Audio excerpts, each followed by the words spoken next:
কিছু প্রাণী দেখবেন শীতনিদ্রায় থাকে, একদিকে শীত পড়ে তারা কিন্তু 5-6 মাসের জন্য গুহাতে বলেন কিংবা বরফের নিচে বলেন। আমরা একটা জিওগ্রাফিতে, ন্যাশনাল জিওগ্রাফিতে একটা ভিডিও দেখেছিলাম যে সাপ বরফের নিচে আচ্ছাদিত ছিল, 5-6 মাস বরফের নিচে থাকে। এরপরে যখন বরফটা মেল্ট হয়ে যায় তারা কিন্তু একদম এতটাই হাংরি থাকে, মানে এতটাই আক্রমণাত্মক হয়ে যায়, তারা কিন্তু একদম শিকারের জন্য বেরিয়ে পড়ে, মরিয়া হয়ে পড়ে, সামনে যা পায় একদম দুমড়ায় মুচড়ায় তারা কিন্তু তাদের খাবারটাকে পেটের ভিতরে গ্রহণ করে ফেলে। এটা হচ্ছে হার্দিক পান্ডিয়া। খেয়াল করে দেখবেন তিনি যে কয়েকটা মাস ধরে জাতীয় দলের সাথে নাই, গতকাল তিনি যে ধরনের একটা পারফরমেন্স দিচ্ছেন, ওয়াও মানে ওয়াও। ব্যাটিং এ যে ধরনের 4 ছক্কা তিনি মারতে পারছেন, 100% প্রত্যেকটা বল মিডল হতে পারছে, সুতরাং বুঝতেই পারতেছেন। এমনকি বল করে তিনি উইকেট নিতে পারছেন প্রথম বলে। সুতরাং এই ধরনের অলরাউন্ডারকে, এই ধরনের ব্যাটসম্যানকে আপনি যদি তুলনা করতে চান বর্তমানে বিশ্বের কার সাথে, আপনি তার তুলনা করতে পারবেন। খেয়াল করে দেখেন, এক পাবেন বেন স্টোকস, যিনি টেস্ট ক্রিকেটটাকে প্রাধান্য দিয়ে টেস্টটাকে সামনের দিকে নিয়ে যাচ্ছেন, ইংল্যান্ডের ক্যাপ্টেন। আরেক পাবেন ইন্ডিয়াতে বর্তমানে হার্দিক পান্ডিয়া, যিনি টি-20কে প্রাধান্য দিতেছেন। ভাই এক একজনের পছন্দ একরকম, আমার পছন্দ লাল, আপনার পছন্দ কালো, আরেকজনের নীল, একজনের বেগুনি। সুতরাং বুঝতেই পারতেছেন একজন ক্রিকেটার টি-20কে প্রাধান্য দিচ্ছে, আরেকজন বেস্ট ক্রিকেটার টেস্টকে প্রাধান্য দিচ্ছে। এখন বর্তমান বিশ্বে আমি যদি বলি হার্দিক পান্ডিয়া টি-20-র জন্য সবচাইতে বেস্ট একজন ক্যান্ডিডেট, তাহলে কি ভুল হবে কিনা সেটা কিন্তু আপনারা কমেন্টস করে জানাতে পারেন।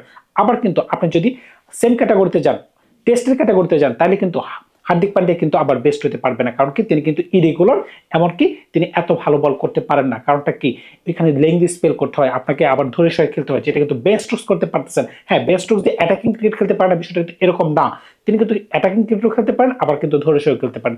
সুতরাং বুঝতেই পারতেছেন দুজনের ক্যাটাগরি ভিন্ন। আবার যদি আপনি জ্যাক ক্যালিসের প্রসঙ্গে একটু টানেন, ভাই জ্যাক ক্যালিস হচ্ছে বিয়ন্ড দ্য লেভেল, মানে তার সাথে কোনো ক্রিকেটারের তুলনা হবে না। আপনি তার টেস্ট ক্যারিয়ার তুলে ধরেন, এমনকি ওডিআই ক্যারিয়ার তুলে ধরেন, এমনকি যতগুলো টি-20 তিনি ফ্র্যাঞ্চাইজির হয়ে খেলছেন কিংবা জাতীয় দলের হয়ে খেলছেন, সেগুলো যদি তুলে ধরেন, তাহলে আপনি বুঝতে পারবেন যে হি is the best cricketer. Ricky Ponting কিন্তু বলেছেন যে এত এত ক্রিকেটারের সাথে তিনি খেলেছেন, কিংবা আগের বা বর্তমানের বা ভবিষ্যতের, তিনি কিন্তু বলেই দিয়েছেন যে সর্বকালের সেরা cricketer, not batsman, not fielder, not bowler, he is the best cricketer ever. তার মানে কি, এখানে সচিন আছে, এখানে লালা আছে, এখানে ওয়াসিম আকরাম আছে, এখানে গ্ল্যান ম্যাকগ্রা আছে, এখানে শেন ওয়ার্ন আছে, মোতাই মুরলীধরন আছে, এত ধরনের কম্বিনেশন আছে, ভালো ব্যাটসম্যান, ভালো বলার, বাট তার মাঝখানে এই ধরনের ক্যাপাবিলিটি আছে, he can bowl, he can bat. Jack ক্যালিসের কথা বলতেছে। সুতরাং বুঝতেই পারতেছেন অলরাউন্ডারের পারফরমেন্সটা কেন গুরুত্বপূর্ণ। এই জ্যাক ক্যালিস, যার 10,000-এর উপর ক্লাব, তিনি টেস্টও আছেন, তিনি ওয়ানডেতেও আছেন। সুতরাং বুঝতেই পারতেছেন, এমনকি 300-এর উপর উইকেট তার টেস্টে, এমনকি ওডিআইতেও আছে। সুতরাং বুঝতেই পারতেছেন এই কারণে কিন্তু তাকে এতটা হাইলি রেটেড দেওয়া হয়। আমরা কিন্তু ইমরান খানের ক্রিকেট দেখে নেই, আমরা কিন্তু কপিল দেবের ক্রিকেট খেলা দেখে নেই, আমরা কিন্তু স্যার গ্যারি সোবার্স ক্রিকেট খেলা দেখে নেই।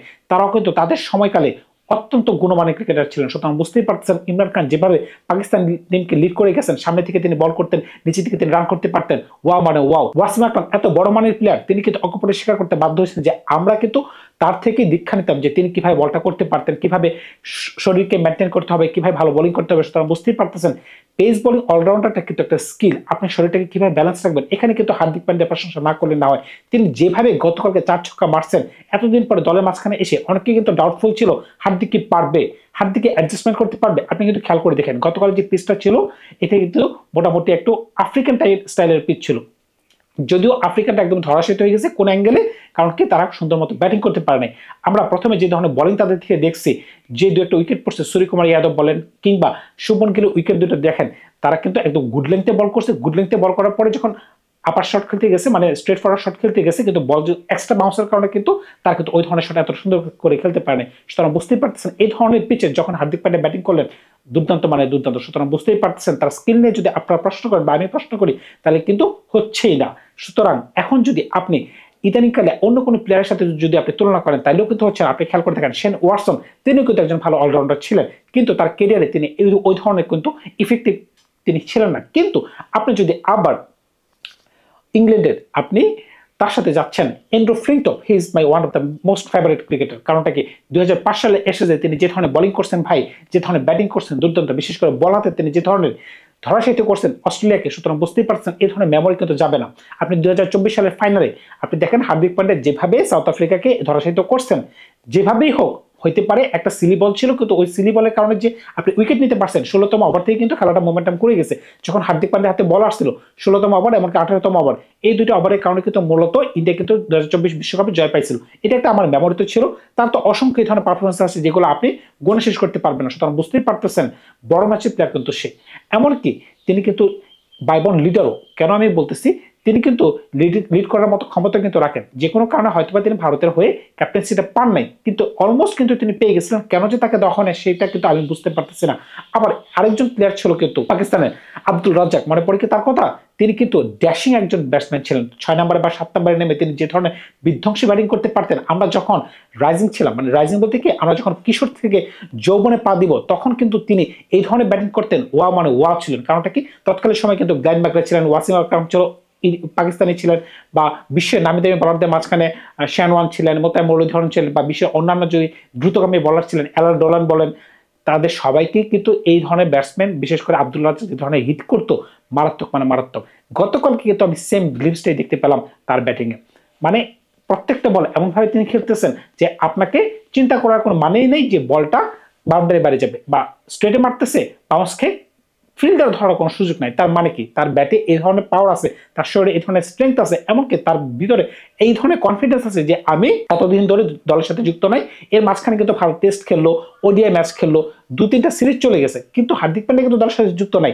এরপরও প্রথম ম্যাচে এসে এই ধরনের ইম্প্যাক্ট, এমনকি হার্দিক পান্ডিয়া কিন্তু পুরো ইন্ডিয়ান টিমের ব্যালেন্সটাকে একদম ওয়াও করে ফেলে। আপনি খেয়াল করে দেখেন, হার্দিক পান্ডিয়া নাই, দলের মাঝখানে আপনাকে চিন্তা করতে হচ্ছে যে পাওয়ার প্লেতে কে বোলিং করবে। আপনি খেয়াল করে দেখেন চ্যাম্পিয়ন্স ট্রফিতে শুধুমাত্র হার্দিক পান্ডিয়া আর জাসপ্রীত বুমরা এই দুজন মিলে পেস বোলিংটাকে ইউনিটটাকে সামাল দিয়ে ফেলেছিল। সুতরাং বুঝতেই পারতেছেন হি ক্যান বল, নতুন বলে বল করতে পারে, ডেথ বোলিং এ বোলিং করতে পারে। সুতরাং তার প্রতি যে আপনি একটা ভরসা রাখতে পারতেছেন, এমনকি ব্যাটিং এ আপনি ব্যাটসম্যানের থেকেও ভালো ভরসা রাখতে পারতেছেন। কারণ কি, ব্যাটসম্যানের প্রতিও আপনার ওই ধরনের ফেট থাকে না। তিনি 6 নম্বরে বা 5 নম্বরে বা 7 নম্বরে যে কোনো পজিশনে নেমে যে ধরনের ইনিংস তিনি খেলতে পারেন, বিধ্বংসী মানে বিধ্বংসী। সবচেয়ে বড় কথা হচ্ছে কি, তিনি কিন্তু একজন গান ফিল্ডার, প্লাস তিনি যখনই দলের সাথে যুক্ত থাকেন দলটা কিন্তু একটা বুস্ট আপ হয়ে যায়। কারণ কি, দলের মাঝখানে আপনি জানতে পারতেছেন যে তার থেকে আপনি 4 ওভার বোলিং করতে পারতেছেন, বের করতে পারতেছেন 4 ওভার। এমনকি তিনি 20 থেকে 30 বল যদি খেলতে পারে, আপনাকে নিশ্চিত 40 থেকে 50 রান কিন্তু আপনাকে বের করে দিতে পারবে। এই যে ক্যাপ্টেনের মাঝখানে যে একটা ফেট কাজ করে, দলের মাঝখানে যে একটা ফেট কাজ করে, এর থেকে কিন্তু ভালো পারফরমেন্স আনা সম্ভব।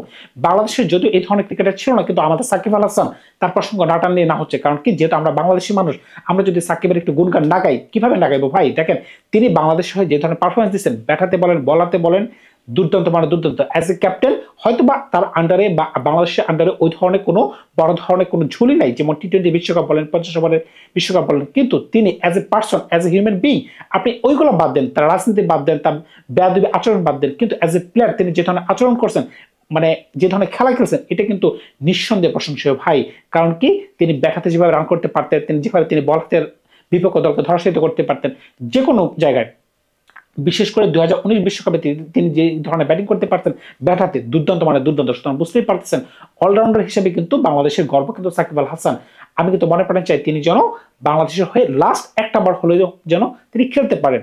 এটা কিন্তু আমি বিসিবির কাছে যেন আমি এটা আমার আকুল আবেদন। সুতরাং বুঝতেই পারতেছেন আমি মন থেকে চাই তিনি যেন একটা বিদায় ম্যাচ খেলতে পারেন। এখন যদি আমরা হার্দিকের প্রসঙ্গে চলে আসি, হার্দিক কি আর কোনোদিন কি টেস্টে ফিরে আসবে না? এই প্রসঙ্গ কিন্তু আমি বলতে কোনো পারতেছি না। কারণটা কি, হার্দিক যে ধরনের ক্রিকেট এখন খেলতে চাচ্ছেন, তিনি নিজেকে ফিট রাখতে চাচ্ছেন, প্লাস ওয়ান ডাইমেনশনাল, মানে তিনি এক কেন্দ্রীভূত ক্রিকেট খেলতে চাচ্ছেন। তার মানে কি, তিনি নিজের শরীরটাকে এমন ধরনের কোনো চাপিয়ে ফেলতে চাচ্ছেন না যার কারণে তিনি ব্রেকডাউন হয়ে যান। কারণ কি, দেখেন একজন পেস বোলিং অলরাউন্ডারের সবচেয়ে বড় সমস্যা কি, ইনজুরি একটা সমস্যা।